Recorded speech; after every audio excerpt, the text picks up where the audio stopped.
Con respecto a lo que significa la estadística, inicialmente se utilizó como una herramienta para la recopilación de datos y elaboración de gráficas, ya que en un inicio se usó como un insumo para describir los diversos aspectos del Estado o país. Los primeros registros de estudios estadísticos datan del año 1600, donde un estadístico inglés, John Graunt, publicó información acerca de los nacimientos y decesos. Fue a las fuentes, probablemente iglesias, cementerios, en donde figuraban todos estos datos, a pedido del Estado, que necesitaba saber exactamente cuántos habitantes tenía esa zona. A partir de allí la estadística se fue desarrollando y actualmente podemos observar que muchos gobiernos y empresas se apoyan en estos datos para dirigir sus acciones.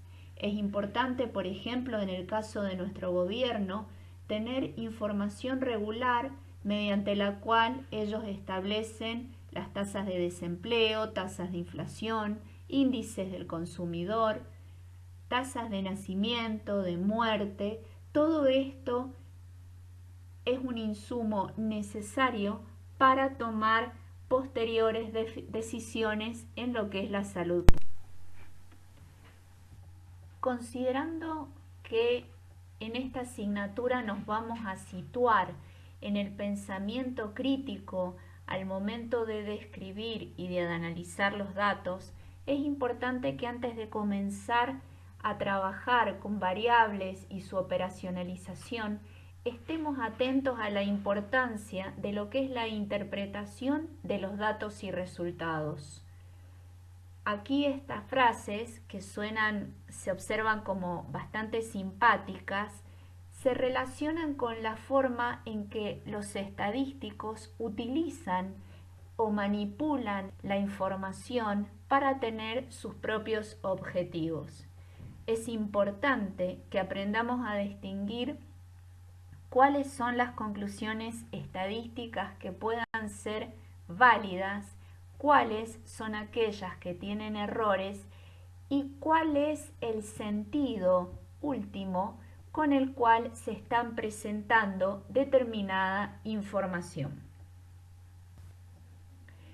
Por ejemplo, esto es un gráfico que lo vamos a mostrar para ejemplificar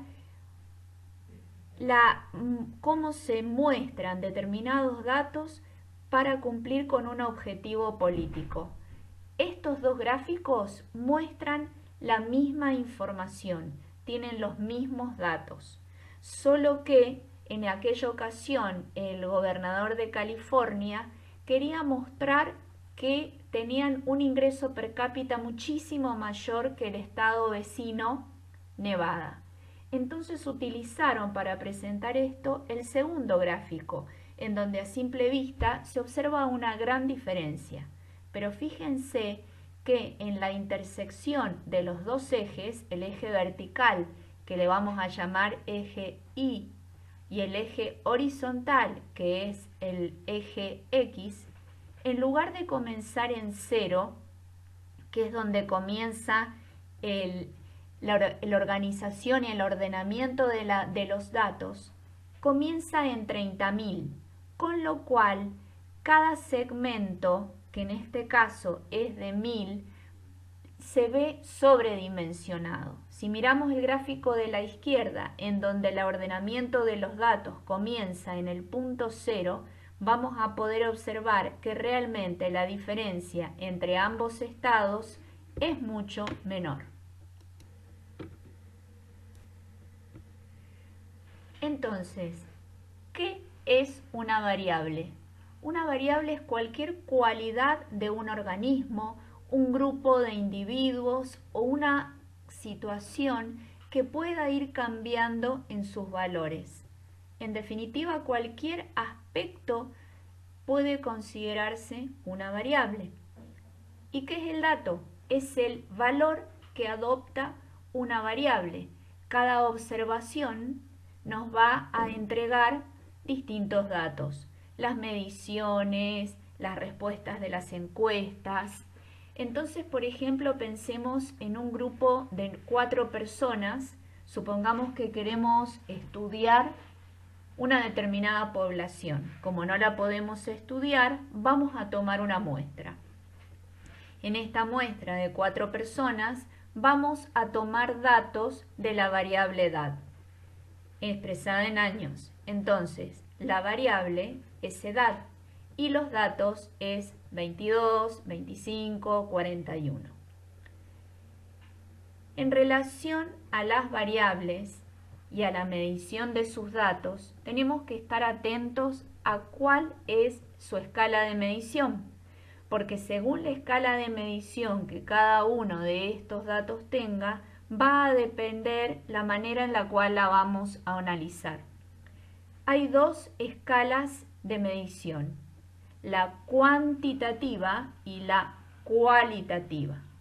Cuantitativa son números que representan conteos o mediciones. Y las cualitativas, piensen que viene de calidad, o también llamadas categóricas porque establecen categorías, están caracterizadas por ser no numéricas. Un ejemplo, grupo sanguíneo. Pero atención, no todos los números son variables cuantitativas. Piensen, por ejemplo, en el código postal. 7600, 7603 son números, pero en realidad hacen referencia a localizaciones geográficas. Más adelante vamos a ver que las distintas variables que se pueden dividir en cuantitativas o cualitativas, a su vez se subdividen en distintos tipos, ¿sí? Las variables cuantitativas pueden dividirse en discretas y continuas y las variables cualitativas en nominales. En definitiva, tenemos que tener en claro que la estadística de tipo descriptiva estudia cómo se comportan las variables y es lo que vamos a ver en este núcleo. En cambio, la estadística analítica estudia por qué, cuáles son las causas que hacen que cada variable se comporte de una determinada manera. Vamos ahora a cómo clasificamos las variables. Hay varias clasificaciones que dependen de los criterios y el uso que se le dé a esa variable adentro de una determinada investigación. Entonces, las vamos a clasificar según la función, la manera en que ellas se relacionan con la hipótesis de investigación, o sea, si es una variable que es la causa o es el efecto de una causa, según la pregunta que responde la variable en el estudio o según su naturaleza. Muchas veces uno se pregunta cuántas variables deberían usarse en un estudio y la respuesta depende de cuáles son los objetivos de la investigación. Es muy importante que a partir de ahora y al finalizar estos núcleos tengamos en claro que el conocimiento no se produce según las variables que uno tenga a mano, sino que se construye a partir de una pregunta en base a la cual se van definiendo los objetivos. Vamos entonces a ir a esto de la clasificación según función. En un estudio, la variable dependiente es aquella en la cual estamos interesados en entender, que necesitamos entender cómo cambia, cómo se modifica, cómo se comporta, según otra serie de factores que intervienen en ella. Esta es la variable dependiente, porque va a estar dependiendo de otras variables que van a estar actuando sobre ella, que son las variables independientes. También se pueden llamar variables explicativas. Ejemplo, típicos ejemplos en un estudio sobre cáncer de pulmón. el cáncer de pulmón diríamos que es una variable cualitativa, porque es simplemente decir, esta persona tiene o no tiene cáncer de pulmón. Y si a nosotros lo que nos interesa es conocer cuáles son los factores que influyen en el desarrollo de un cáncer de pulmón, entonces estas variables serán el sexo del individuo, su edad, si tiene antecedentes o no de fumar, su nivel socioeconómico. Vamos entonces a la segunda forma en que podemos clasificar una variable, y son cuando definimos si es una variable de tiempo, de lugar o de persona. Responde a ¿dónde sucedió el evento? Eso son las variables de lugar. ¿En quiénes? ¿Qué características tenían esos individuos? Son las variables de persona. ¿Y cuándo? Son las variables de tiempo. Estas variables y esta manera de ver las variables es la forma principal en que nosotros abordamos los procesos de salud, enfermedad, atención. Van a observar que cada uno de estos tipos de variable en muchos de estos procesos pueden actuar como factores de riesgo, por ejemplo el hecho de fumar, el sedentarismo, el tipo de dieta, o como marcadores de riesgo, que son características que puede tener un individuo, pero que no las puede modificar y que tienen que ver con un mayor riesgo para determinadas enfermedades, por ejemplo, el sexo o la edad. Sin que esto sea una clasificación, es importante que tengamos en cuenta cuáles son las variables universales. Son variables, como ustedes pueden observar, que las podríamos incluir dentro de las variables de persona. Tienen que ver con edad, sexo, ocupación, nivel socioeconómico, estado civil y en determinadas ocasiones con grupos étnicos o culturales. ¿Por qué decimos esto? Porque en cualquier investigación epidemiológica que trabaje sobre distintos grupos poblacionales, estas variables deberían estar siempre incluidas. Ejemplo, si ustedes van a diseñar una encuesta, lo primero que tienen que saber que tiene que estar incluido son estos datos. Vamos a ver otra clasificación que tiene que ver con la naturaleza, o sea, de dónde surgen los datos de esta variable, de qué tipo de individuo surgen estas variables. Eso nos va a decir cuál es su escala de medición. Inicialmente dijimos que las variables pueden ser cualitativas o cuantitativas. Las variables cualitativas las podemos clasificar en nominales u ordinales. Ordinales quiere decir que entre sus categorías hay un determinado orden y que tienen que mostrarse de esa manera.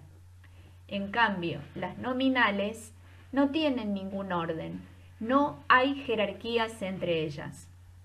Con respecto a las variables cuantitativas, se dividen en discretas que corresponden, recuerden, a conteos, ¿sí? Clásicamente se decía que son indivisibles, o continuas, que corresponden a mediciones. ¿Qué quiere decir continua? Que entre un valor y otro hay infinitas divisiones.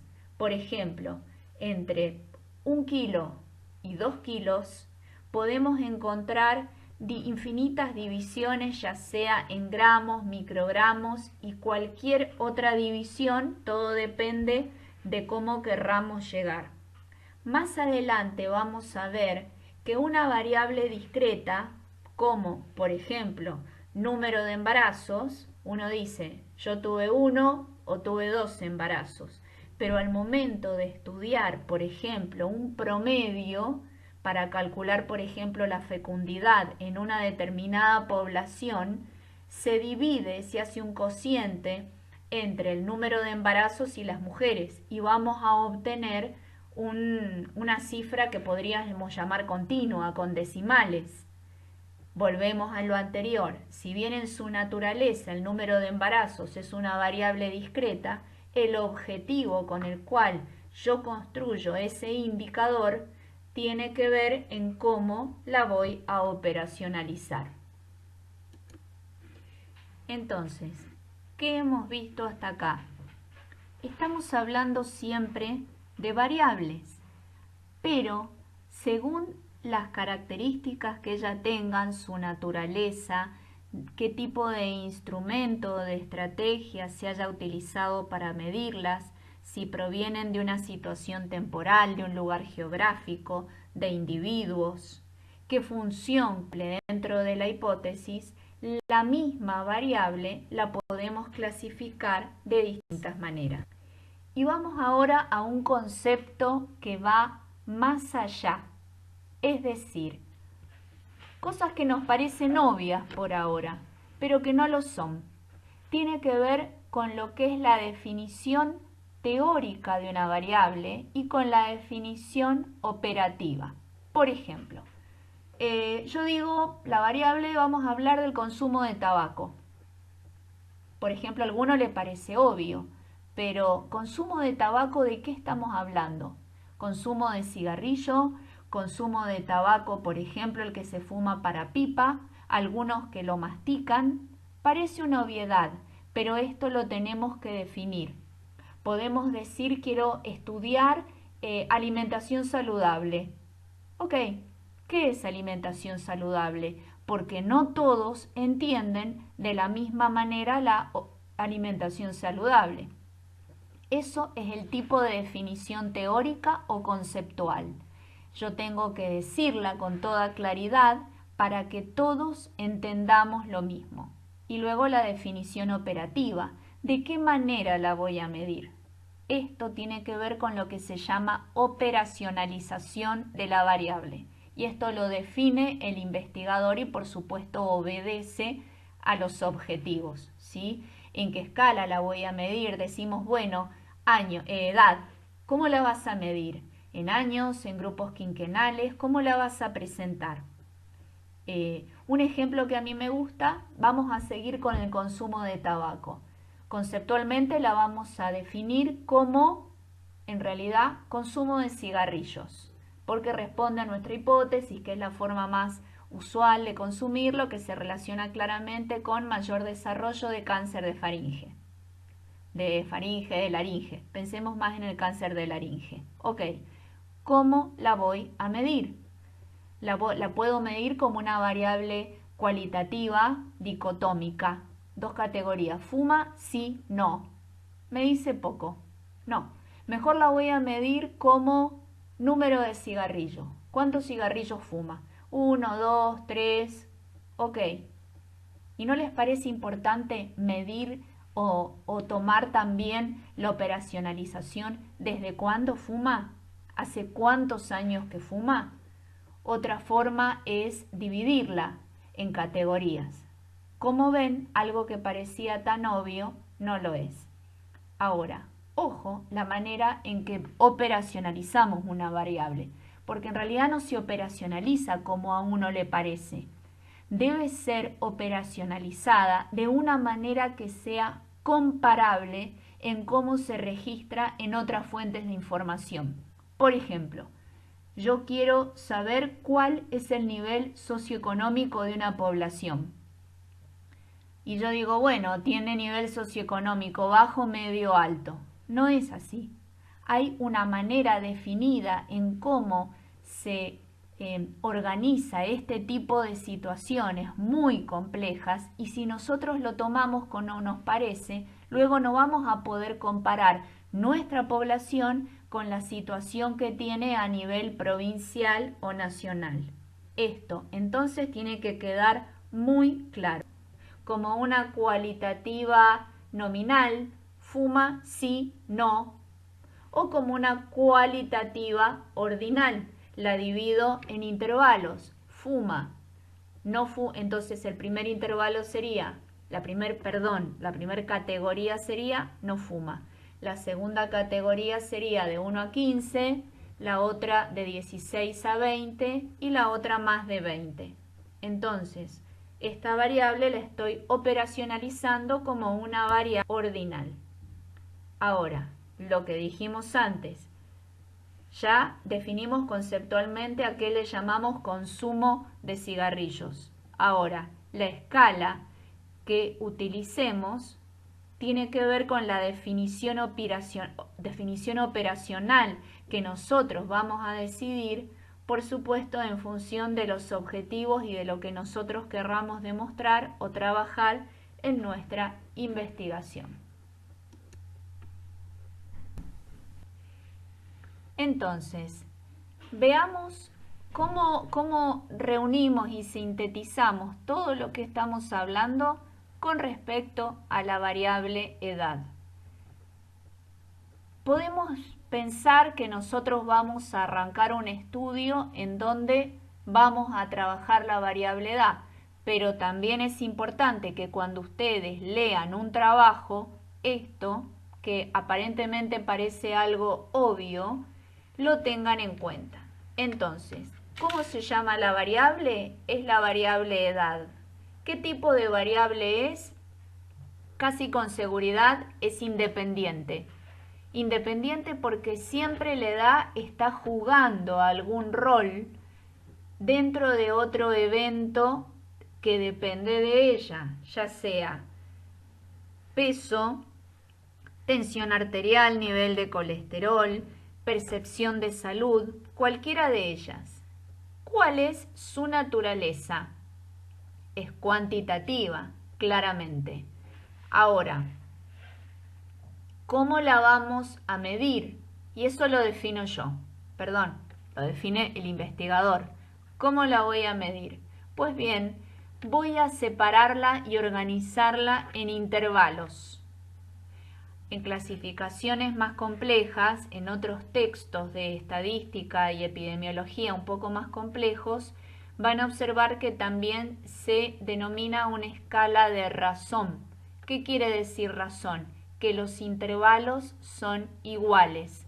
Por ejemplo, en el censo del INDEC, la variable edad se presenta de 0 a 5, de 5 a 10, de 10 a 15.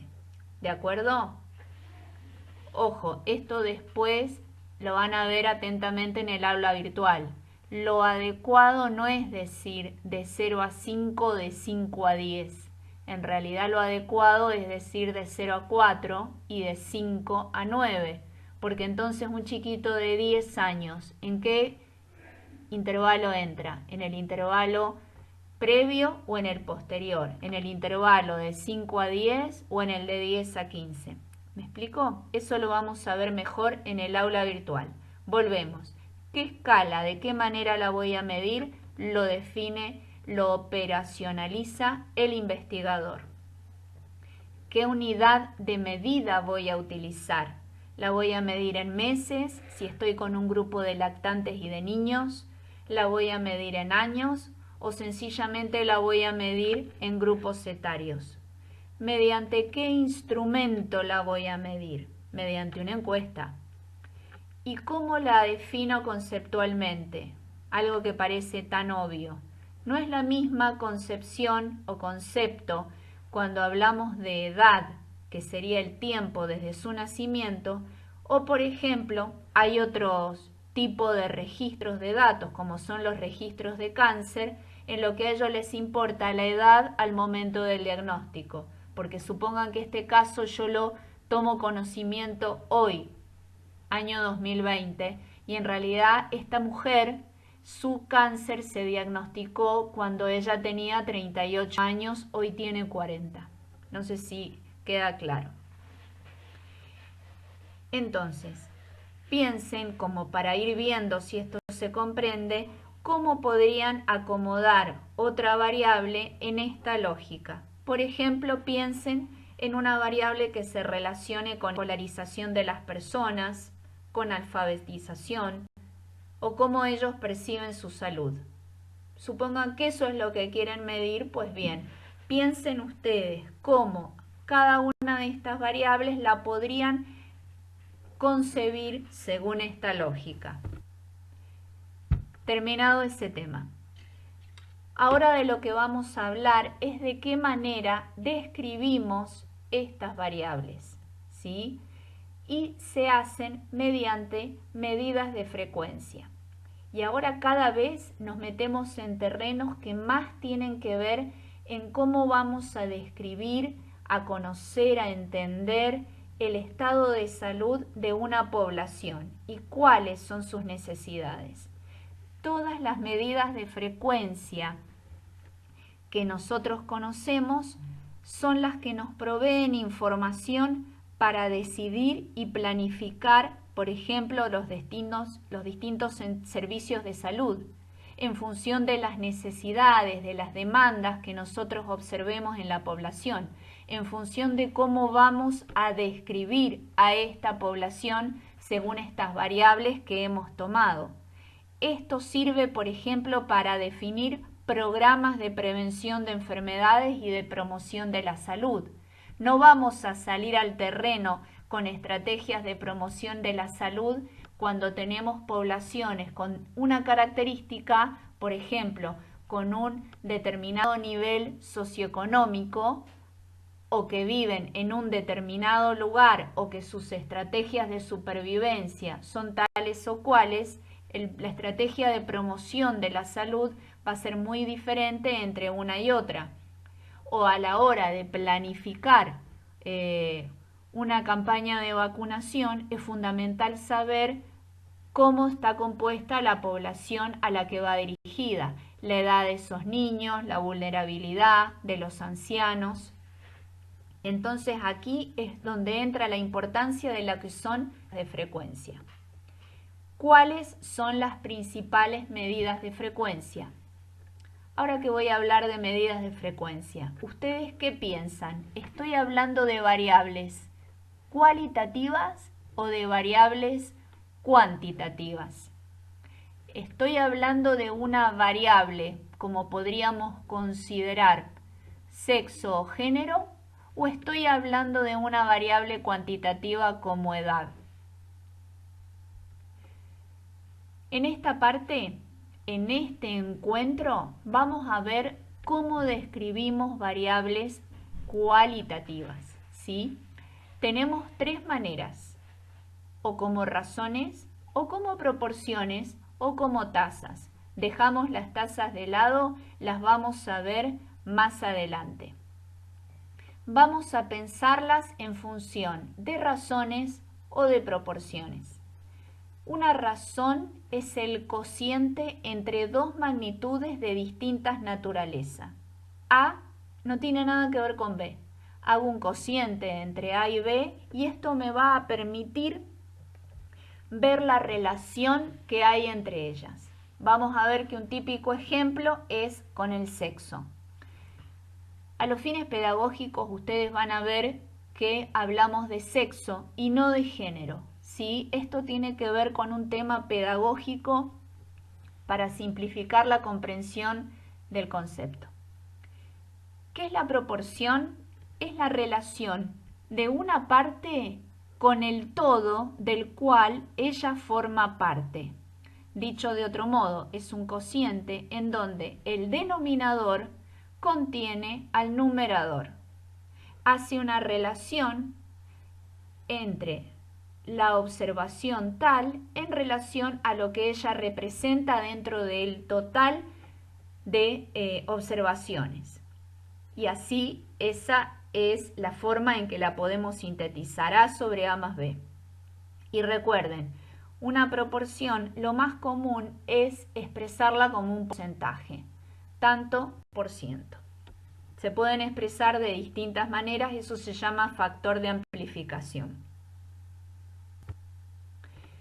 Vamos a algunos ejemplos. Digamos que en el partido de General Pueyrredón, según el censo 2010, se observó que había 295.294 varones y 323.695 mujeres. ¿Qué veo yo? hay más mujeres que varones.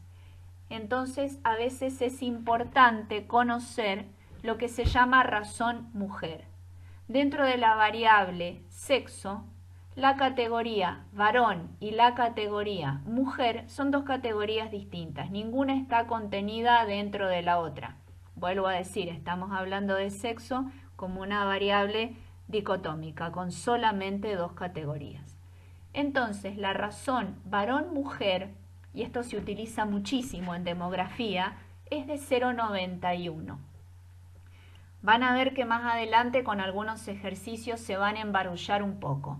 Para interpretarla, vuelvan a ver en realidad la lógica de los números, ¿sí? 0,91, ¿qué significa? Y podemos expresarla de distinta manera, que por cada mujer hay 0,91 mujeres. Que por cada mujer hay 0,91 varones. Queda feo. Otra manera de expresarla es si quieren multiplicarla por 10. Cada 10 mujeres hay 9 varones, o por 100, ¿sí? Entonces, de allí se desprende lo que es el índice de masculinidad de la población. Entonces, podemos decir que en el partido de General Pueyrredón el índice de masculinidad es del 91,2%. Vamos ahora a lo que es una proporción, que intuitivamente es algo que ustedes manejan mucho más. Si se registraron 5 muertes en una población de 200 personas, la proporción anual, atentos, anual, eso hay que tenerlo en claro y expresar lo que estamos hablando en lo que ocurrió durante un año, es de 5 sobre 2000, 0,025. Nadie entiende bien qué quiere decir 0,025. Entonces lo expresamos como un porcentaje y decimos, el porcentaje anual de muertes en tal población es del 2,5%. Recuerden, y sobre esto vamos a insistir, que cuando ustedes interpretan o expresan un resultado, tienen que tener en cuenta de decir sobre qué población o persona esto ocurre, dónde y cuándo, en qué periodo, ¿sí? El porcentaje anual de muertes en la población del barrio tal fue de 2,5%. Vamos a volver entonces al ejemplo anterior. Según el censo 2010, en el partido de General Pueyrredón hubo 618.989 habitantes, donde ya dijimos cuánto era el número de mujeres y cuánto el número de varones. Entonces, estos mismos datos los podemos expresar como una proporción, como ustedes pueden ver, o como una razón, con un objetivo que probablemente se hizo en el CAPS del barrio El Progreso, que tiene que ver con hacer un diagnóstico de situación de la población que vive ahí y, por ejemplo, definir cuáles son sus parámetros de vulnerabilidad.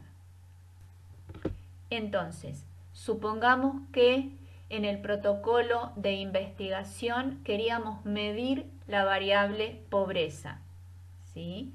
Entonces, ¿a qué le llamamos pobreza? Pobreza no es lo mismo para distintas personas o lo mismo en distintos contextos. Hay que definir qué es pobreza y saber cómo la voy a operacionalizar. No se operacionaliza como a mí me parece o como lo decidimos en el grupo. Hay una manera específica. ¿Cuál es la manera? Siempre traten de remitirse a las fuentes oficiales. Por supuesto, siempre traten de remitirse al INDEC. Ellos, ustedes lo van a encontrar en la página del INDEC, expresan con toda claridad cómo se miden las distintas variables. Busquen siempre en la parte del glosario. Entonces, ejemplo, nosotros o el grupo o el equipo de salud del CAPS decide describir cuáles son las características socioambientales de los habitantes del barrio. Entonces, ¿cómo operacionalizan las distintas variables para medir las características socioambientales? definen tipo de vivienda.